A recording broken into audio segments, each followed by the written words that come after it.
សូមគោរពជំរាបសួរបងប្អូនទាំងអស់គ្នានេះជាវីដេអូបង្ហាញពីការប្រើប្រាស់នៅកម្មវិធី Excel តោះចូលទៅកម្មវិធី Excel ទាំងអស់គ្នា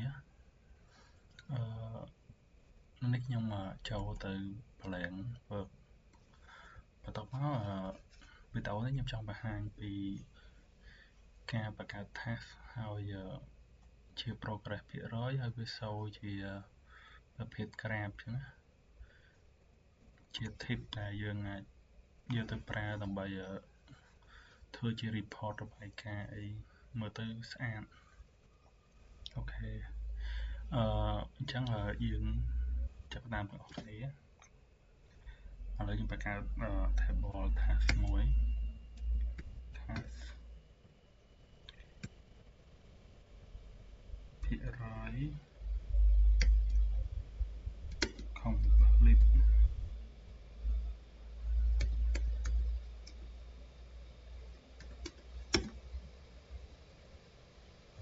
តបមក progress បាន progress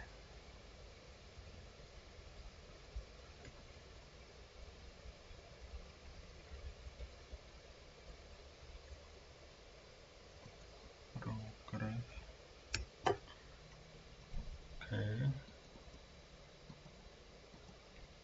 ខាងមុខគេដាក់ number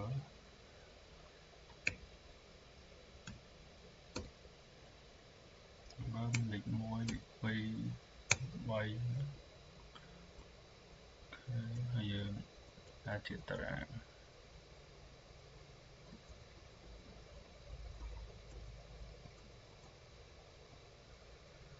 ខ្ញុំយំពលបកជា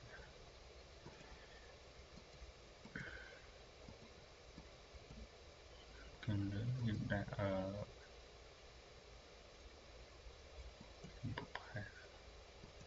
ប្រភេទ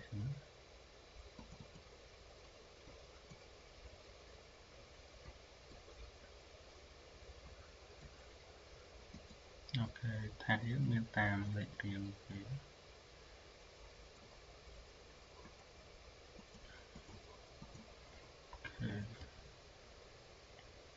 ចឹងវាមានថាសលេខ1 01ហើយខ្ញុំចេះដាក់សិនទៅដោយសារយើងអត់ដឹងថាវាដាក់ការងារអីចឹងតែមិនកន្លែងយើងដាក់ជាភាគរយអាចថាលេខ1យើងធ្វើបាន50%ទី2 30% 20%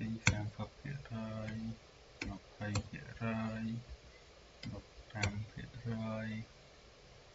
78%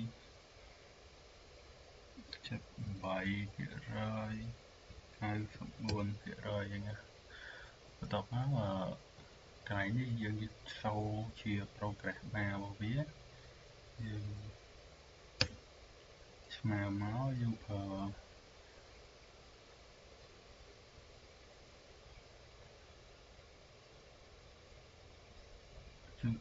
comment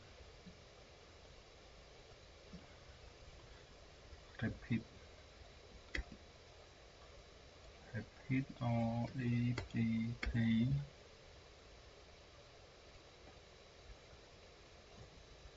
តបមកយើងប្រើសញ្ញាi អក្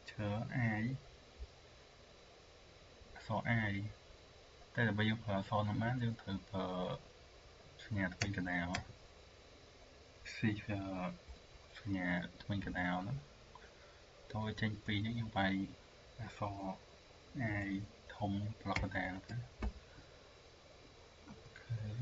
តបមកយើងដាក់ក្បៀសដើម្បី select លេខនេះលេខហ្នឹងហើយយើងកុនវានឹង100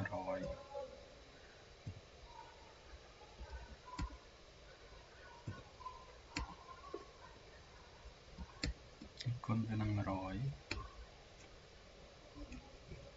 ខេ គឺនឹង100ហើយ income នេះវាចេញលបាមកអញ្ចឹងបន្ទាប់មកយើងអាចទាញវាទៅគ្រប់ cell របស់វា Excel ហ្នឹងនឹងចេញឲ្យយើងនេះវា load ចេញរបៀបជា diagram ហ្នឹងពេលយើង update ចេះទៅ 80% គឺវាថយណាតែកន្លែងនេះ font ដោយសារ font វិញយើងអាចដូរ font បានចាំមើល font ណាដែលវាស័ក្តិសមហ្នឹងយើងអាច select font ទៅ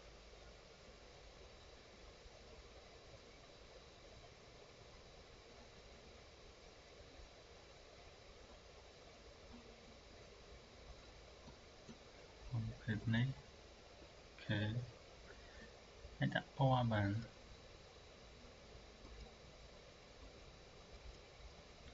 ដូចជាប្រភេទពណ៌ទឹកក្រូចឃើញពណ៌បៃតងនេះអូខេនេះអាច show របៀបជាភាគរយ task ការងារយើងមួយៗចឹងបានហើយយើងអាច update ទៅវា load ហើយយើងវាមានវិធីជាច្រើនដែលយើងអាច show របៀបជា graph ទៅរូបមន្តអូខេវីដេអូយើងមានតែប៉ុណ្្នឹងទេបាទយល់ថាវីដេអូនឹងមានប្រយោជន៍ដល់សម្រាប់បងប្អូនទាំងអស់គ្នាអាចប្រើរូបមន្តហ្នឹងទៅ update លើ apply ទៅលើ form មក